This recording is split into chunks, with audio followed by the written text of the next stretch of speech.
Hello students and welcome to the e-learning program initiated by Shri Gyanmanjari Vidyapeeth for the students of Standard 10, in which we are learning the subject of social science.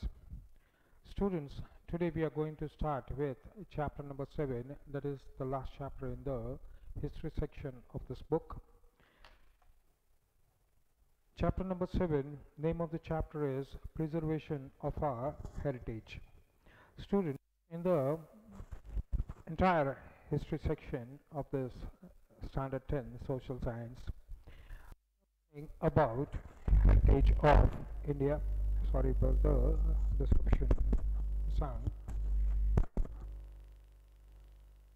The entire section of history in this standard 10 social science book. The complete history section is dedicated to the heritage, the rich heritage that India has.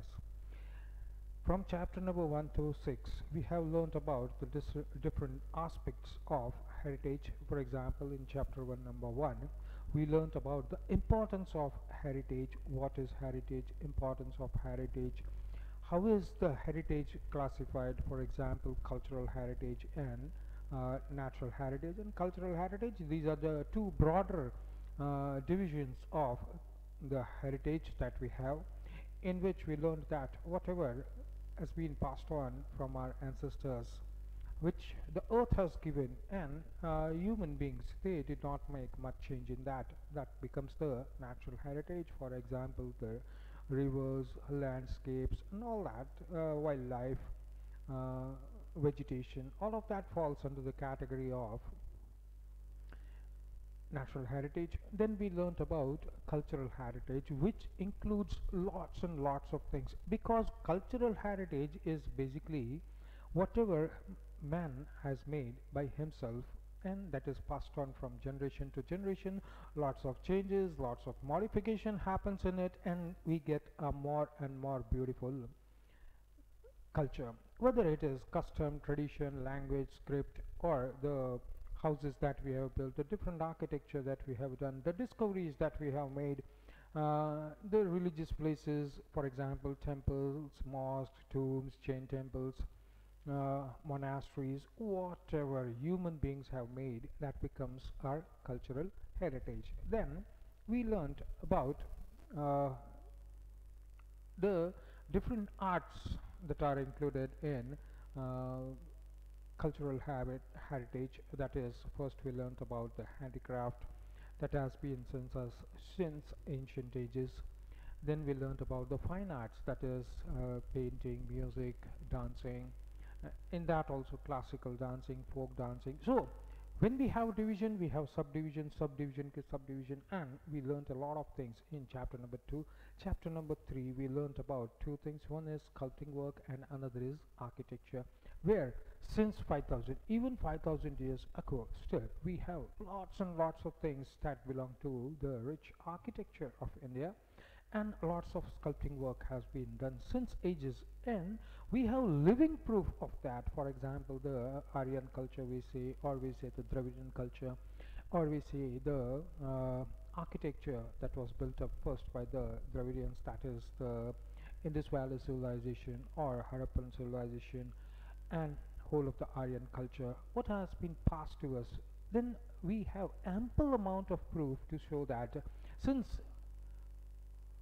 long before, in the ancient times, people were very fond of sculpting work, architecture work. They make beautiful designs, birds, animals, human beings, especially gods, goddesses, and we have made beautiful temples to continue with the worshipping of the gods that were established since the Indus Valley civilization. Lots of modifications happened, lots of new religions came into existence from the already existing religion of Hinduism. For example, Buddhism, Mahavirism, Sikhism, all of them came out from Hindu religion. Then we had culture and religion from outside also, and the beauty of all this mixture of culture is that we accepted the culture that came from outside. We accepted their religion, their beliefs. we accepted their way of talking, writing, that is script, language, custom, tradition, and we mixed it up in our existing culture, and we today have a very, very rich heritage that has been showered upon us by our ancestors, and we are very proud of this heritage that we have, either natural heritage or the cultural heritage that we have. And that is where we come upon the present chapter, that is preservation of our heritage. Time and again I tell my students that today we go to see Taj Mahal, today we go to see Red Fort, today we go to see Qutub Minar, we see Char Minara, we see Salarjung Museum, we see lots and lots of temples in North India, West India, in South India, for example, Mahabalipuram, etc. All of them are still intact. We can still see the beauty of it. Why? Because the people before us, the generations before us, the ancestors preserved it. There are two things. One is conservation and another is preservation. We conserve. Conserve means to protect. Preserve means not only to protect for the present generation, but also to keep it intact for the future generation, so that they can also enjoy what we have. So preserve and conserve, they are two parts combined on a whole. We have to keep our heritage intact, not only keep it intact but change it, modify it only to make it more beautiful. The Taj that we see today, the Taj Mahal that we see today, it has been preserved by n number of people, whether they were rulers or simply the people living in and around Agra. They preserved it, right? And that is why we see the beauty of Taj still intact, right? So it did not happen unless and until people before us preserved and conserved it.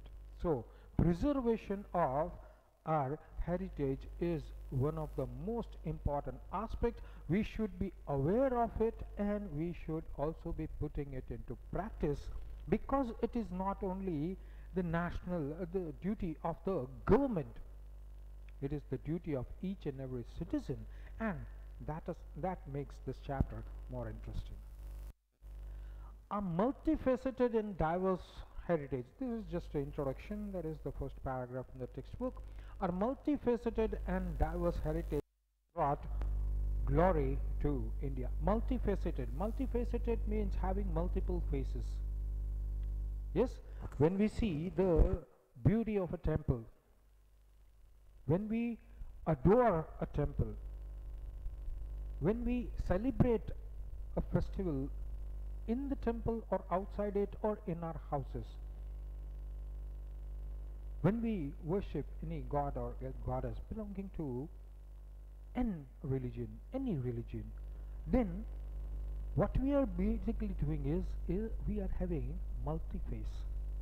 Yes, it's a temple of gods and goddesses. Then the idol of god or goddess in that temple might be different, but what we have is a temple, a shrine, where people go to worship, where people go to show their faith, where people go to praise the god because something good happened to them, where people go to ask for something because they still do not have what they want. That is the faith that they have in the gods and goddesses, religion. It can be a temple, it can be a mosque, it can be a gurudwara, it can be a Buddhist monastery, it can be a Jain temple, it can be a Christian church. Basically it is a shrine.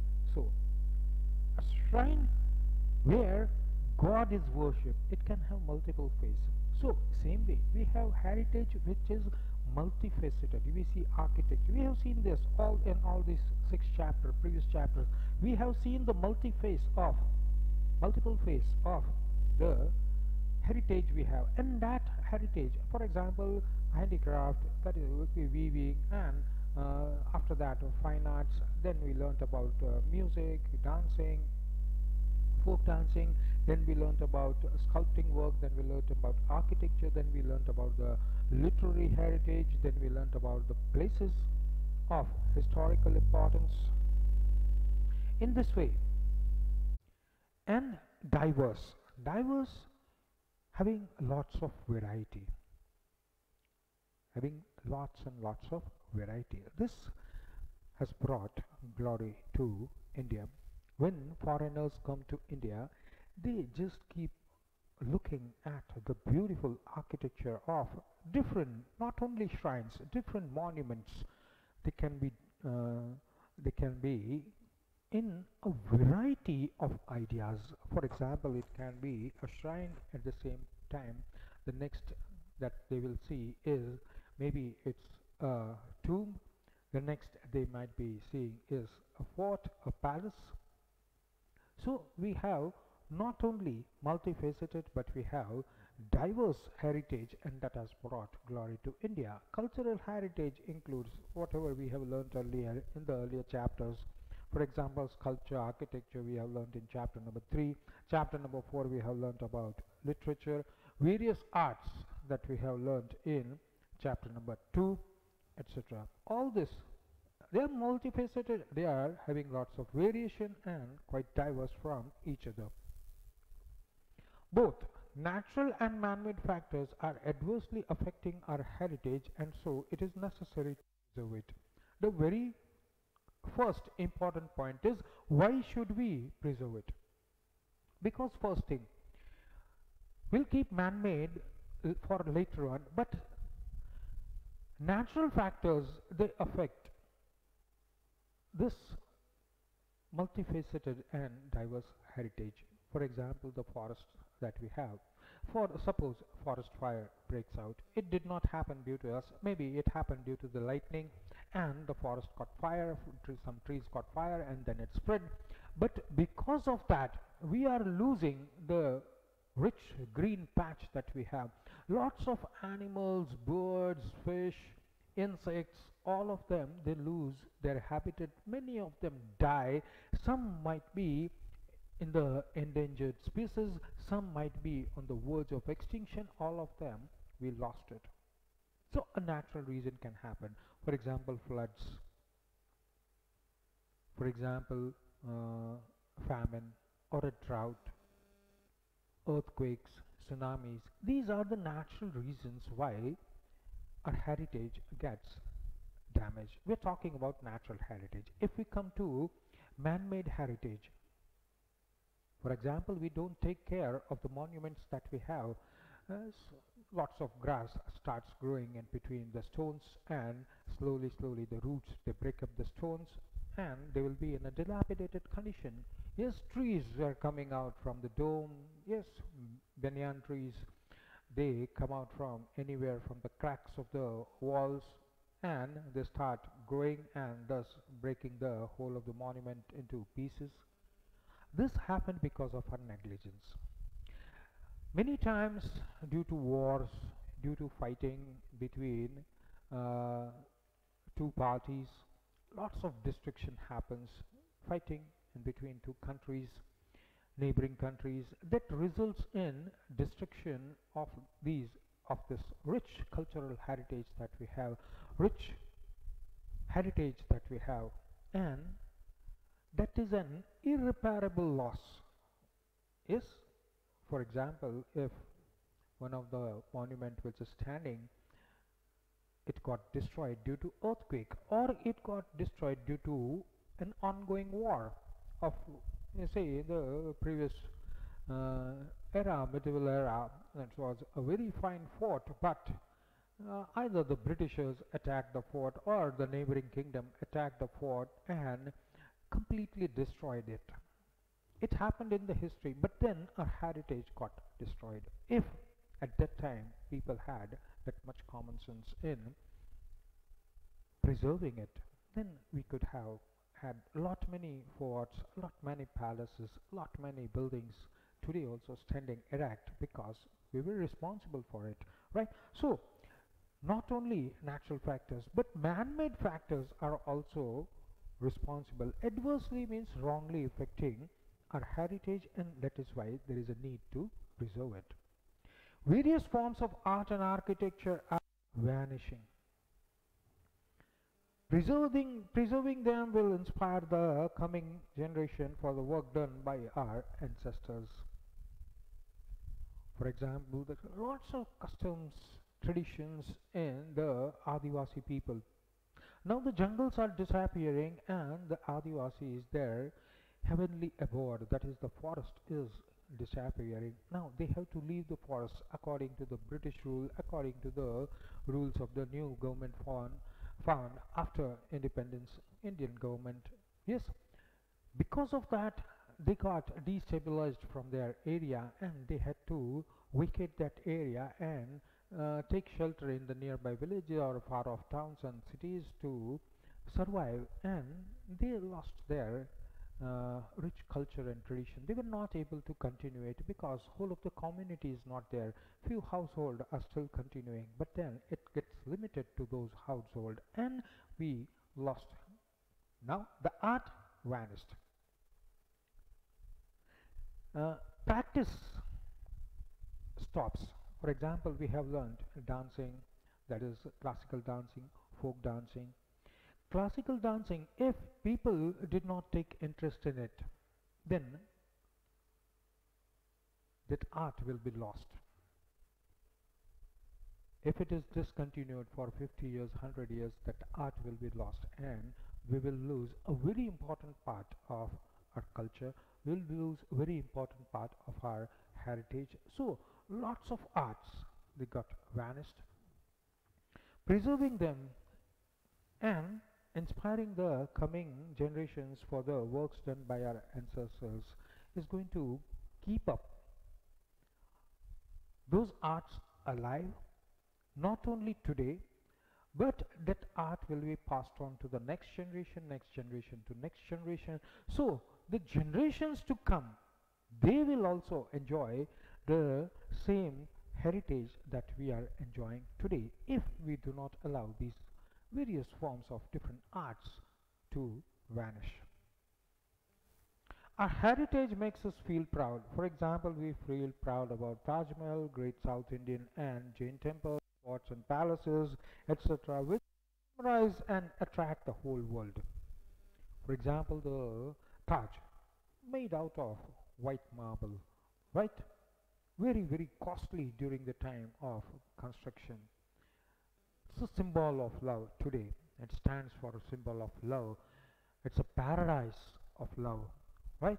People, because the maker, Shah Jahan, he made it. He died. After that, it became public property. It became nation's property. Each and every generation after the death of Shah Jahan has preserved it, has tried to keep it intact in the same way. Lots of kings came after him. Britishers came after it. After the Britishers went away, our own Indian government was in place. People were living in and around Agra, but they kept the Taj as it is. Same way, all the different shrines. For example, I can take the Tilwara temple in Rajasthan. Beautiful sculpting work, not an inch in the temple is without any sculpting work, without any shape. No stone in the, no marble stone in the entire complex is without any shape. So much beautiful carving work has been done, so much beautiful sculpting work has been done, as if the statue will become alive and stand in front of you. This is the beauty of our heritage. So don't you think we should try and preserve and conserve the rich heritage that we have? So it becomes very, very important, because lots of things have been given to us from our ancestors, from people who lived before us, and it becomes our duty. They built it and they are dead, right? It becomes our duty now. Not only the duty of the government, it becomes the duty of each and every citizen to preserve and conserve each and everything that has been passed on from people who lived before us, so that the way we are enjoying it, suppose it's our vacation, we go somewhere out to some historical place, up to a new city, we would certainly like to see lots of tourist places that is the main attraction of that city. If we go to the place, we are mesmerized by the beauty that the maker had done it, right? And we should be thankful to the people of that city who took care. Yes, they did not allow grass to grow from the floor. They did not allow trees to come out from the walls. Yes, wherever some construction became weak, they got or they constructed some support so that they didn't change the overall shape of the monument. But because of a little repair work that they did, the monument can last for another 50 years more. So everybody's contribution is there. So why should our contribution not there in today's time? Country's heritage is country's identity. A very, very good line written over here. Yes, you close your eyes and you think about Ceylon, or what we call Sri Lanka today. It was a war-torn country. Remember the Tamils fighting against the Sinhalese. You close your eyes and you see Afghanistan, a war-torn country since the last 50, 60, 70 years, right? Do you think the culture, the heritage remained over there? No. Lots of destructions happened over there, and now they're trying to revive it. Why? Because it was their country's identity. Whatever is built over there, when somebody from you will go to Paris, you'll certainly want to see Eiffel Tower, which is world famous and which is one of the 7 wonders of the world. Eiffel Tower is still standing over there because people took care of it. Whichever government, don't you suppose, over all these years, hundreds of governments came into place, hundreds of rulers ruled that place. But still, that monument is standing. Still, that iron construction is standing. It is because each and every one who came to rule over there took special care of Eiffel Tower. If they can take care of their monuments, their construction, why can't we? Because Taj is India's identity. Qutub Minar is India's identity. The most beautiful sculpting work that you can see in the South Indian temples, it is our identity. Whether it is the Church of Goa, whether it is a monastery that was built during 4th century or 5th century, it is still ours, and that becomes the identity of India. So country's heritage is country's identity, with what it is known. The country which ignores it does not have any future, because you don't take care, you are least bothered with what has been passed on from you. From centuries it has been passed from one generation to another, and this is our generation. We ignore it. If we do not respect our own culture, then do you think any of the neighboring countries or the world is least bothered what you are doing with your heritage? No. So it becomes our duty, right? So country which ignores it, it doesn't have a future. People are not going to believe in you because you don't respect your own thing. You don't respect your own heritage, then who is going to believe you? Who is going to do business with you? Who is going to welcome you to their country? Because you do not believe in your own thing, then are you going to believe in their thing? No, certainly not. So the country which ignores it, it doesn't have any future. Heritage guides us how to develop the nation. Heritage, it guides us that this was our ancestry. This were the people who lived before us. These people, they gave up their life so that we can have freedom. We got to remember that they also become, even the places where freedom was fought for, those places also come under heritage. Whether it is Sabarmati Ashram or whether it is any other place in India, Jallianwala Bagh, or anywhere where freedom fight was fought. It becomes part of our heritage, because if it did not happen over there at that time, then today we would not have been free from the British rule.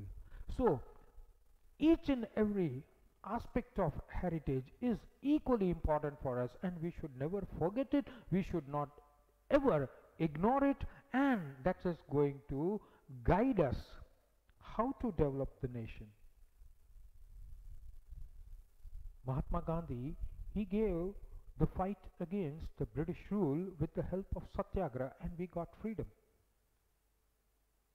That's history now. But looking at what he did and how he did to get freedom, lots of other countries in the world also took up Satyagraha, also took up non-violence and fought against tyranny which was happening in their country and got freedom from the tyrants.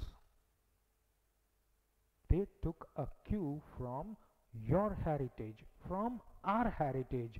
Yes, yes or no? So in this way, we cannot ignore even a single aspect of our heritage. For transmitting new consciousness across the country. Greater damage has been done to our heritage because of the invasion of foreign tribes and unawareness. Yes, we can understand people at that time were not that much aware. Population was less. They did not have means to fight with the herds of people which came from outside. Yes, whether we are talking of the Huns or the Kushans, or whether we are talking about the last ones, that is the British, French or the Portuguese, we did not have that much enough courage. We did not have that much enough weapons, ways, methods, means to fight against them. But we carried on with our fight slowly, and at the end we did get freedom. But most of the time we were showing unawareness of these things, because basically we are peace-living people. We never went outside and attacked anybody, but people from outside came and attacked. We tried to fight it as much as we can.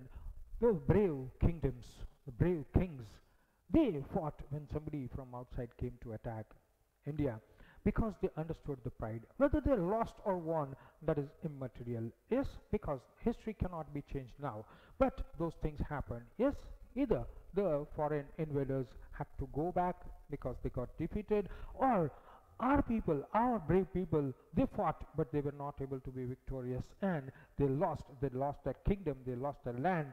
Lots of destruction happened, and a new foreign rule started in India.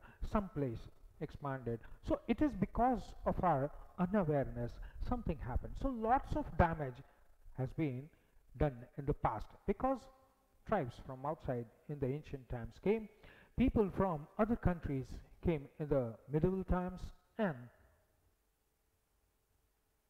India suffered lots of damage. Therefore, it is necessary to develop positive attitude for maintaining and managing the great heritage which gives us proud identity. So now we are free from any bonds. We are not slaves now. Last of the British rule gone, last of the French rule gone, last of the Portuguese rule also gone. Now entire India is completely free, having its own people ruling it. We are having democracy. We are one of the largest democracies in the world. Election होता तो मेला लगता है. That much large election we are having. Yes, कहीं countries में तो election सुबह होता है, दोपहर तक तो खत्म हो जाता है. Right? हमारे यहाँ तो सोच भी नहीं सकते ऐसा. Yes. So we are quite a large country, quite a large population, and it becomes the duty of each and every person, if they want their identity, they have to take the care of their rich heritage that we have, and positive attitude towards maintaining and upkeeping the heritage that we have. We should have a positive attitude. इसको करने से क्या होता है, right? फिर गरबा मत करो, करने से क्या होता है? No, we are keeping up the tradition, we are keeping up the heritage. Yes. So in that way we have to keep on maintaining it in one way or another. We got to keep on maintaining it. We have to keep on managing it so that the heritage continues, and not only us, the future generation also possess it. As individuals, we do not know which act and activities cause damage to this heritage. Absolutely correct sentences. Lal Qila घूमने गए, red fort of Delhi. Yes, family के साथ गए, friends के साथ में गए, couple गया, लवर्स गए. Yes, I falana falana was over here on this date. You scratch it with a nail on the stone. You're not innocent, you are ignorant. Yes, that stone cannot be replaced. That was placed 400 years ago. That stone cannot be replaced, and in no way it can be repaired. You have caused a damage, right? So as individuals, we do not know which action of us,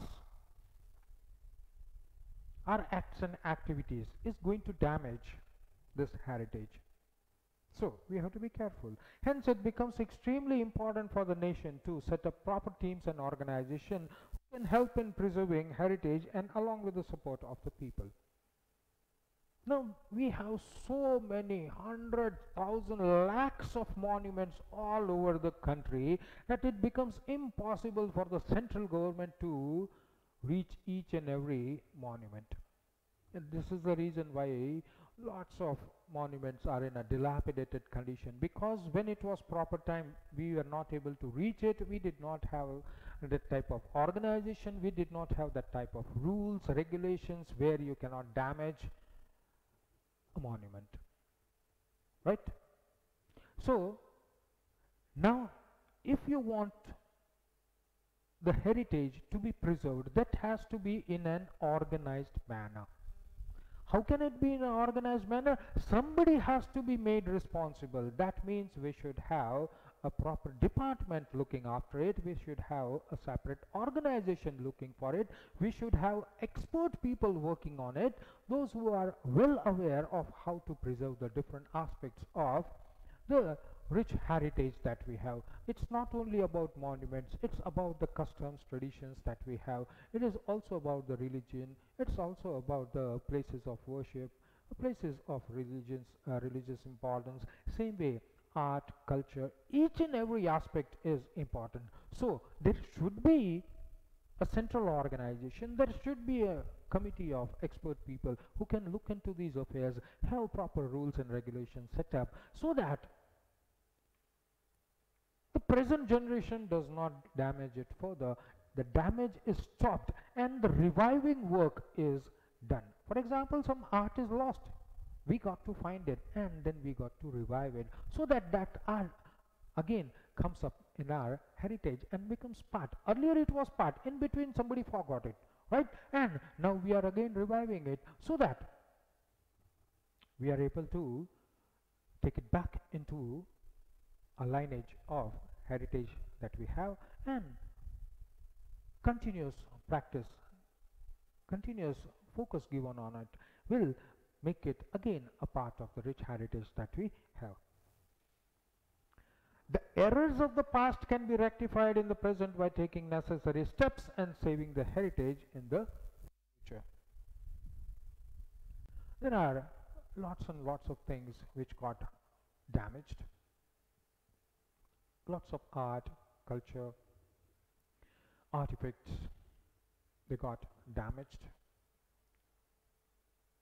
The errors that have happened in the past, we cannot undo it. For example, wars happened, forts were broken down, walls were broken down, palaces were destroyed.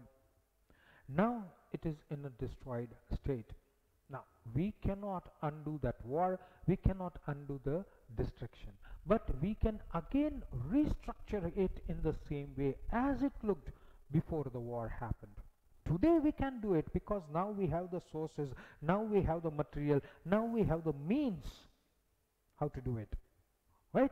So without changing the original shape, if we are able to revive and set up this construction again and again make the look of that place glorious, because we repaired it, we reconstructed it, so that the heritage today looks intact. So the errors of the past can be still rectified in the present day by making necessary steps and saving the heritage in the future. We will have examples of this related, how we are able to uh, bring the damage again, reviving it, reconstructing it, so that we are able to save the heritage that we have and we do not lose it. People should be made aware. I'll stop at there. I will not continue with the sentence ahead. People should be made aware. Yes, because of illiteracy, because of poverty, because of conditions that cannot be described, people are ignorant about our heritage because they do not have proper heritage. The most worst thing is people are unaware of the fact.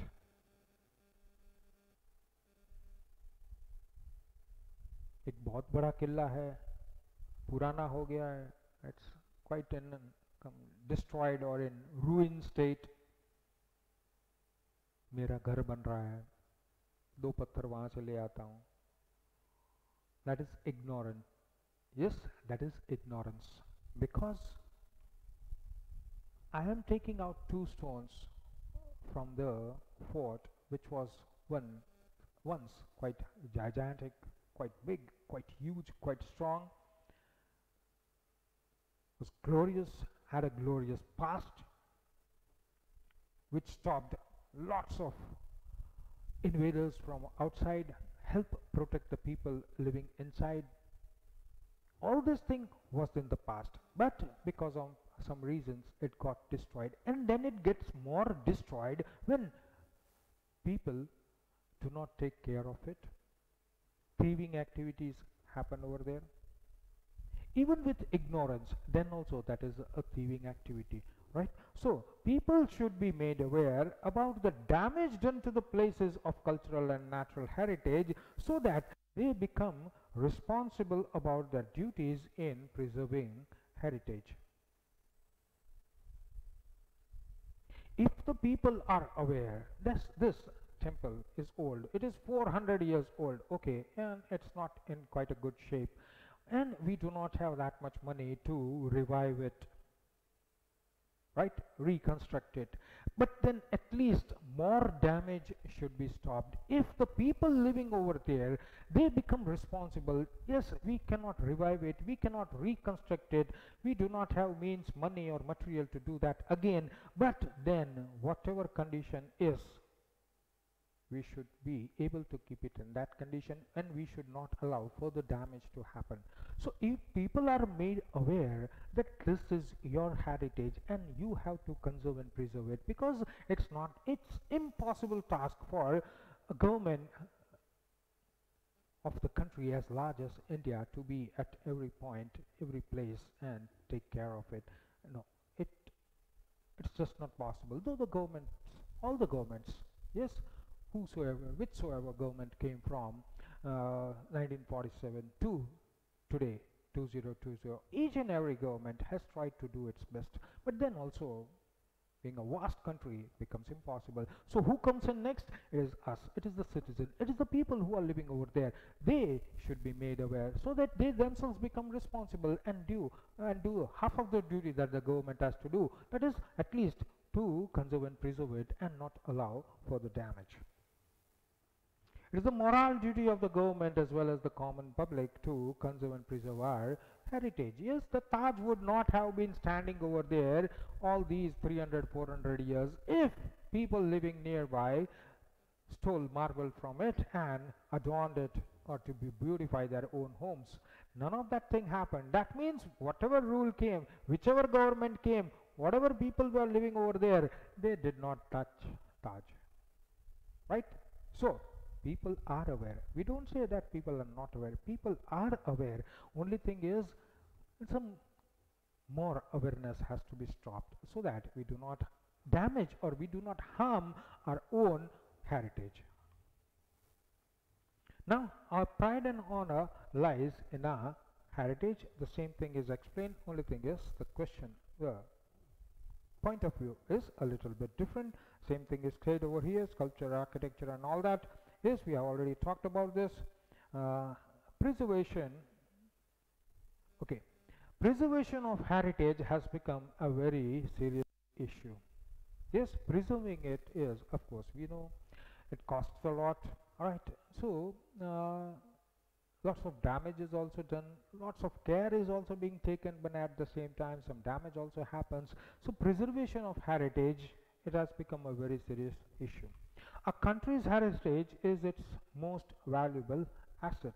Yes, so if you are going to England, you are sure to visit all the places that were made during the Victorian era, right, to see the beauty, because you have seen lots of Victorian mansions made over here, Victorian monuments being made over here. For example, the Gateway of India, it's a Victorian era monument, alright. So that way, if you are going to visit over there, that becomes the identity or the asset of the country. It's a public asset, it's the asset that belongs to the country. It does not belong now to one particular person. Yes, today we cannot say that Taj Mahal belongs to Shah Jahan, or we cannot say that Red Fort belongs to Shah Jahan, because now it has become a national monument. Now it has become a monument that is for the people. It no more remains individual, right? So it becomes the asset of the country. Both natural and man-made factors are adversely affecting our heritage. Yes, that we already learned. Greater damage has been done to our heritage because of the invasion of Arabs. That also we learned. Do not preserve it now. Now, what are the reasons? These are the reasons. Yes, please remember this. Excessive population. In lots of these places of historical importance, lots of encroachment work has been done. People are occupying these lands. People are breaking down or tearing down these monuments, breaking apart these monuments, destroying them so that they can make space for themselves, because excessive population is there. So hundreds and thousands of monuments have vanished because people have illegally occupied it, destroyed whatever was standing over there, which was part of the very rich and old heritage that we have. And today we do not even see one brick or one stone of it, because it has been illegally occupied and there are no proofs of it, and so it got damaged. Not only damaged, it totally got vanished. So excessive population. Next, lots of construction work is done. Yes, we see nowadays also bullet train ke liye rasta ja raha hai, expressway ke liye rasta ja raha hai. We are having 4-track roads over here. Yes, so in this way, lots of development work is going on. Lots of dams are being built. Lots of railway network is being expanded. Lots of factories, industries are coming up. So you need land, and in between that there will be lots of places that vanish. So construction work, illegal excavation. Now lots and lots of example, I don't know what to say about it. Yes, illegal excavation work is done, right? Because these are quite antique artifacts that we get.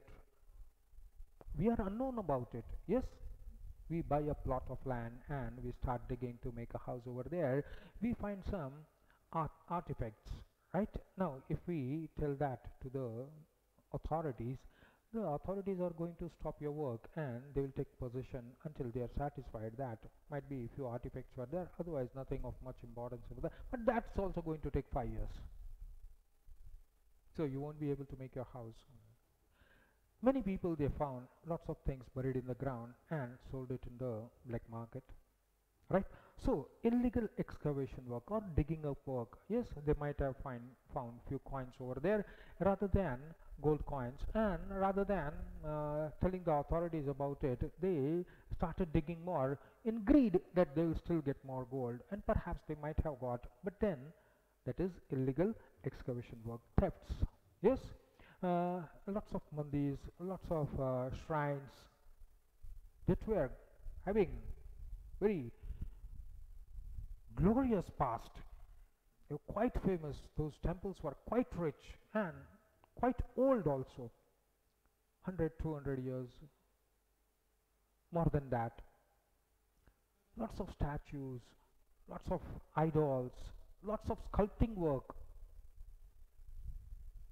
They are stolen, they are damaged, and the mandirs or the shrines are broken, the statues are stolen and sold in the international market for profiting business, black marketing. So lots of thefts, overpressure of tourists, pollution, overpressure of tourists.